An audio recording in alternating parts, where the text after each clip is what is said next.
Bien, continuando con la clase número 26 de cimentaciones poco profundas y capacidad de carga, hoy vamos a ver el diseño de una cimentación superficial utilizando únicamente el criterio de fallo de base o lo que también se llama criterio de resistencia. Bien, vamos a poner un problema. En este problema nos dice diseñar la siguiente losa de cimentación cuadrada que tiene ancho B igual a su longitud igual a 4 metros. Bien, la losa que estamos planteando es esta de aquí. Como se ve, no es una losa maciza, sino es una losa nervada. ¿Por qué se llama losa nervada? Porque tiene su chapa en hormigón armado y tiene los nervios estructurales en hormigón armado y tiene estas oquedades o casetones que se los hace con bloque. Estos casetones de aquí no cumplen una función estructural, por eso están aquí resaltados con una línea punteada. Y vamos a ver en qué incide esto de aquí para su diseño. Bien, esta losa nervada está asentado al nivel del terreno. No hay que confundirse, esto no es un nivel freático, sino es NT, nivel del terreno, a nivel superficial del terreno, y la losa está apoyada directamente sobre un suelo natural que clasifica como un suelo CH. De acuerdo a la clasificación SUX, es una arcilla de alta compresibilidad. Visto esto ya en mecánica de suelos 1. Entonces esta losa se apoya directamente sobre el suelo natural, no tiene un material de reposición por debajo de ella. Bien, esas son las condiciones de la losa nervada que tenemos nosotros que diseñar. Bien, las propiedades de este suelo natural CH, que es una arcilla de alta compresibilidad, es una cohesión de 0,50 kilogramos por centímetro cuadrado. Todos estos tienen subíndice 2 porque se refiere a las propiedades del suelo natural de base por debajo del nivel de solera. El nivel de solera o el nivel donde se apoya la cimentación coincidiría con el nivel del terreno.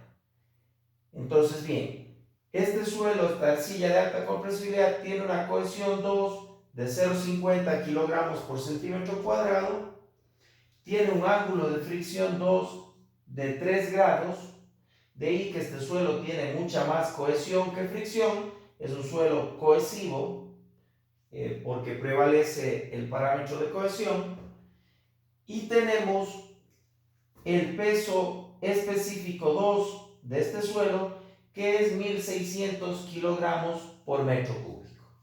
Entonces tenemos C, Phi y gamma del suelo de base en donde se asienta nuestra losa nervada.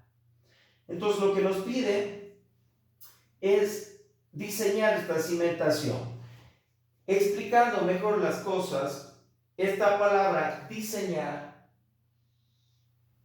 a la larga equivale a comprobar, porque nosotros tenemos que hacer en realidad, más que un diseño, una comprobación de que si este cimiento va a aguantar las cargas que bajan de la superestructura y el suelo va a resistir lo que este cimiento disipa la carga de la superestructura.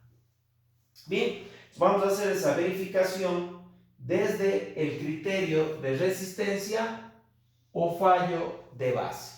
Hacemos esta puntualización porque antes de llegar a eso, como vimos en clases anteriores en mecánica de suelos 2, teníamos muchos otros criterios que ir descartando. Únicamente los vamos a citar aquí. Por ejemplo, teníamos un primer criterio que es de vuelco, pero esta losa que tiene dimensiones 4 metros por 4 metros, que puede tener una caseta aquí o algo, muy difícilmente se va a volcar. Entonces, evidentemente no tenemos que chequear aquí vuelco, que es un primer criterio. Otro criterio tenemos deslizamiento. Esto de aquí, una estructura pesada, por más sismo que haya o lo que sea, muy difícilmente va a fallar a deslizamiento. No se va a deslizar esta cimentación, por lo cual no analizamos. Otro criterio de diseño sería el criterio de diseño de fallo general. Fíjense, el terreno aquí es una explanada, es una planicie, no es un talud en donde yo pueda tener fallo por estabilidad general. Entonces, descarto vuelco, deslizamiento y un fallo por estabilidad general de un talud o de un terreno inclinado. Estamos en un terreno horizontal. Bien, como ninguno de sus criterios prima aquí, por ello decimos que entramos directamente al fallo de base o criterio de resistencia. Bien, una vez que se chequea esto, habría que hacer una última comprobación, que la voy a explicar al final del diseño, pero habría que chequear el criterio de asentamiento o el fallo por asentamiento de la estructura. Pero yo ya no entro a chequear ese último criterio porque todo lo concerniente a asentamientos, a cálculo de asentamientos, los vimos al finalizar el curso de Mecánica de Suelos 1. Entonces, los alumnos que están cursando Suelos 2, a más del diseño de criterio de resistencia, ellos pueden complementar este cálculo con el último criterio, que es el criterio de deformación, calculando bien sean asentamientos elásticos en suelos de alta permeabilidad o asentamientos por consolidación en suelos de baja permeabilidad. Pero ese último punto ya bien es un conocimiento ligado a estudios previos de Mecánica de Suelos 1. Bien, entonces nosotros aquí únicamente vamos a diseñar o comprobar esta cimentación por el criterio de fallo de base. Bien, ¿qué nos dice el criterio de fallo de base? Yo debo chequear que mi capacidad de carga actuante que baja de la superestructura sea evidentemente menor que mi capacidad de carga admisible resistente que tiene mi suelo donde se apoya la cimentación. Si la carga que actúa es menor hasta igual que el Q admisible, está bien mi diseño. Y habíamos dicho en clases anteriores que yo puedo admitir la igualdad porque estoy comparando con el Q admisible, más no con el Q último. Y este Q admisible tiene implícito un factor de seguridad global que en este caso utilizamos de 3. Entonces, por ello puedo llegar inclusive a la igualdad. Bien, entonces vamos a desarrollar el presente diseño. Bien, como primero, para calcular mi Q admisible, yo voy a necesitar el Q último, ¿no es cierto? La capacidad de carga última del suelo. Este Q último yo lo puedo calcular de lo que estudiamos en suelos 2, lo puedo calcular por el método de Terzaghi o el método de Meyerhof. Bien, eso dependerá de las condiciones que yo esté dando de diseño. Adelantándome un poquito al diseño, fíjense, aquí solo tengo una carga vertical que baja de la superestructura. No tengo un empuje horizontal. Esto de aquí no estoy considerando. El empuje horizontal no lo considero. ¿Qué quiere decir? Que no estoy considerando ni sismo, ni viento, ni ninguna de estas cosas. ¿Por qué? Porque yo forcé las condiciones, ¿para qué? Para entrar a calcular el Q último por el método de Terzaghi. Evidentemente hago eso porque la pizarra es muy pequeñita y entrar a calcular por Meyerhof implica demasiado cálculo, demasiadas cosas, pero en términos generales no difieren nada porque simplemente la ecuación es más grande y habrá que ir insertando más valores. Y eso está perfectamente explicado en las clases anteriores. Bien, he dado yo ciertas condiciones para forzar utilizar tersaje. Bien, ¿qué condición más he dado? Fíjense, aquí no tengo carga sísmica. También he forzado que mi DF sea menor o igual que el ancho B. Bien, también he forzado esa condición porque mi profundidad de desplante, si mi losa está desplantada justo al nivel del terreno, el DF es 0 y el ancho B de la losa es 4 metros. Evidentemente caigo en la condición de que DF es menor que B. No tengo el caso de un análisis sísmico. De ahí es que yo calculo mi Q subúltimo por el método de tersaje. Inclusive para terminar ahorrando un poquito de espacio en el pizarrón. Bien, entonces, como esto es una losa cuadrada de 4 metros de ancho, tomo la ecuación de Terzaghi para cimientos cuadrados, que es esta de aquí. Bien, entonces vamos a ir introduciendo cada uno de los factores que necesito y calculo mi Q último. Bien, yo necesito como primero NC, NQ y N gamma, que son los factores de capacidad de carga de Terzaghi, porque yo estoy utilizando el método de Terzaghi. Y esos factores, NC, NQ, N gamma, yo los voy a utilizar los que me dan de la tabla para suelos húmedos. ¿Por qué? Porque por eso les dice la aclaración, esto no es nivel freático, es nivel del terreno. Entonces, si es que no hay un nivel freático, este suelo está en condiciones húmedas. Porque recuerden, de suelos 1, no existe en la naturaleza ningún suelo seco. Únicamente puede estar en condiciones húmedas, como es este caso, o si tengo un nivel freático en condiciones de saturación. Para lo cual hay otra tabla. Porque en Terzaghi sí teníamos dos tablas. La de la página 483, que es para suelos húmedos, y la de la 484, que es para suelos saturados. Mientras que en Meyerhof teníamos una sola tabla para suelos húmedos y suelos saturados, que era la tabla de la página 484. Bien, entonces tengo mis factores de capacidad de carga para suelos húmedos, que esos son los que yo voy a buscar. Esos factores de capacidad de carga son una función del ángulo de fricción 2 de base por debajo de mi losa de cimentación.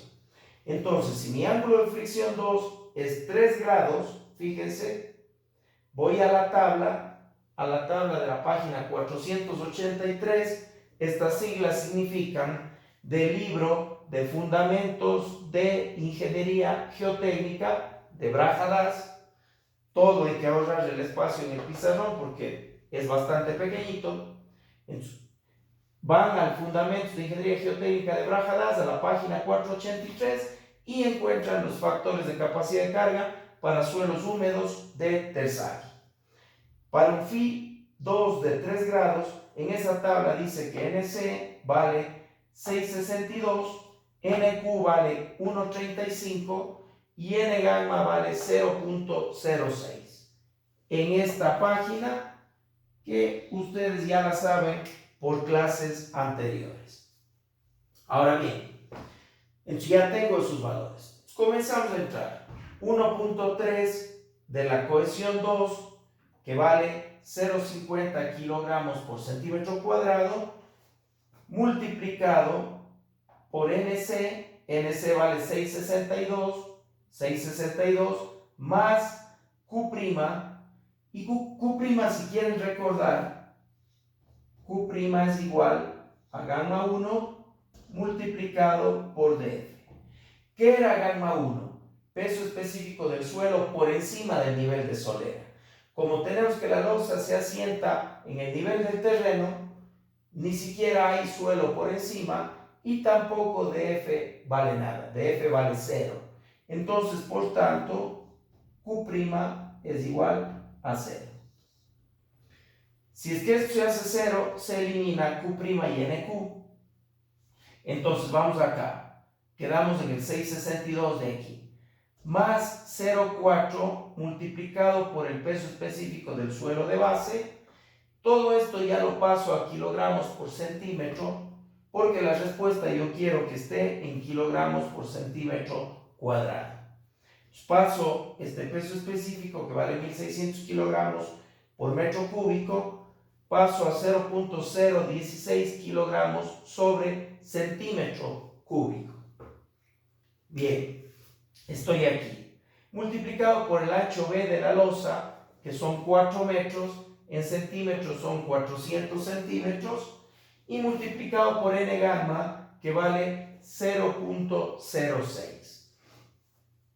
Bien, he reemplazado todo en la ecuación de Tersaghi. Calculando todo eso, me sale una capacidad de carga última del suelo de 4.32 kilogramos por centímetro cuadrado. Ahora bien, la capacidad admisible, porque mi criterio de resistencia me compara el Q actuante con el Q admisible, ojo, no confundirse nunca con el Q último. Entonces mi Q admisible es Q último entre un factor de seguridad que yo tomé de 3. Puede ser 4 si es que quieren ser más seguros. Bien, entonces tengo 4.32 dividido para 3, me sale 1.44 kilogramos por centímetro cuadrado. Y eso es mi capacidad admisible. La capacidad admisible es 1.44. Entonces tengo calculado esto de aquí. Ahora voy a chequear mi Q actuante. ¿Qué es el Q actuante? Es la carga N de la superestructura dividido entre el área, ¿no es cierto? Ahora bien, la carga N me da a mí un ingeniero estructural. Él es quien hace las combinaciones de cargas y todo eso. O lo puede hacer un geotécnico, siempre y cuando no exista un ingeniero estructural dentro del proyecto. Ahora bien, entonces yo estimo mi carga que me va a bajar a la losa que yo estoy diseñando. Aquí está mi losa. Yo tengo que me baja una carga de 80.000 kilogramos. Eso es lo que está cargando toda mi losa de cimentación. Bien, como les decía, no tengo yo consideraciones sísmicas y el área total de mi losa sería evidentemente 4 metros por 4 metros. En centímetros, 400 por 400. Que me da un área total de 160.000 centímetros cuadrados. Ese es el área total que tengo de mi losa y esta es la carga total que baja de la superestructura. Bien, como habíamos comenzado diciendo que yo tengo aquí una losa nervada que tiene casetones de bloque, fíjese, de bloque, esto no cumple una función estructural.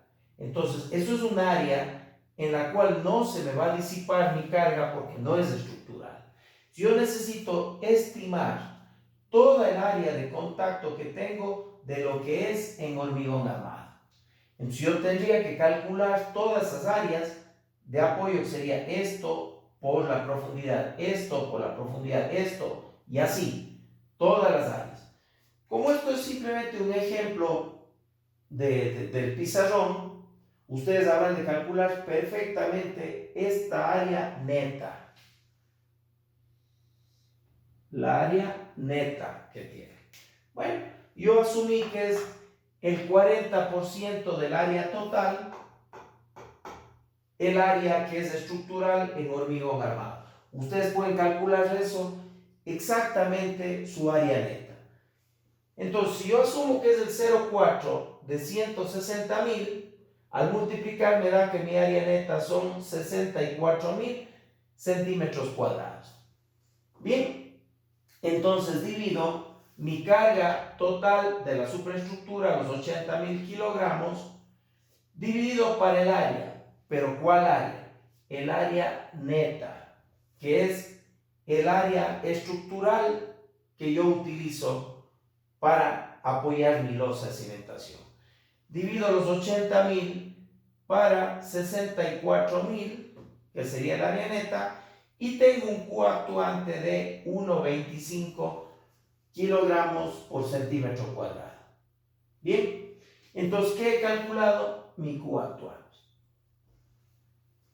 Bien, entonces, si mi Q actuante es 1,25 kilogramos por centímetro cuadrado y mi Q admisible resistente es 1,44 kilogramos por centímetro cuadrado, entonces yo caigo en la condición de que mi Q actuante es menor inclusive que mi Q admisible.